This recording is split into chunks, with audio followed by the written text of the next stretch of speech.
For the latest on that, let's bring in Terry Schultz in Vilnius. Terry, this is a big day for President Zelensky. What's been happening so far, and is there any hope for his goal to try and get NATO membership? That's right. It is a big day for Ukraine. President Zelensky came in this morning clad in his usual clothes, a T-shirt, next to all the world leaders in their three-piece suits and ties. Nobody would expect anything differently. This is how Volodymyr Zelensky makes his case to leaders, and so often, as we've seen in the past, gets his way in the end. I don't think that's going to happen at this summit when it comes to immediate pledges of Ukrainian membership in NATO.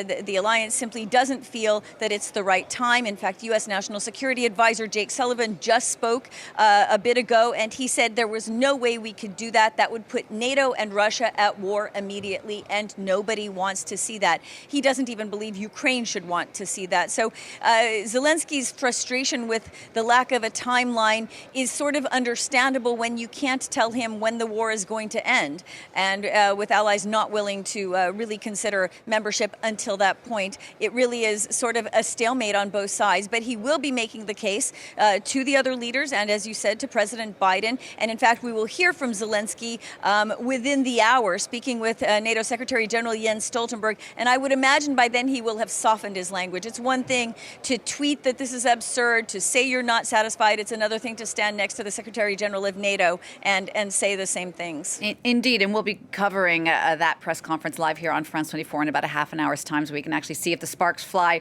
or not when that starts to happen. What we do know in the meantime is that there is some positive news for Zelensky. Tell us about that.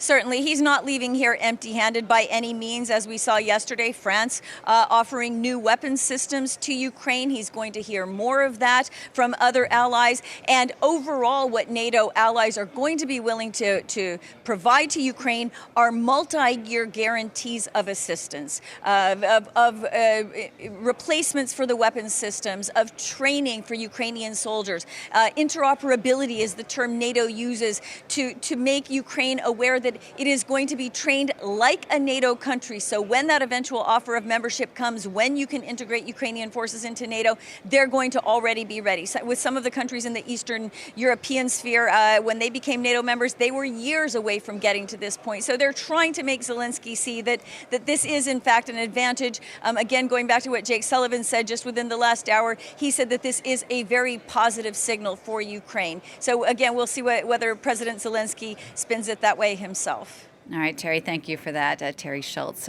they're reporting for us from Vilnius.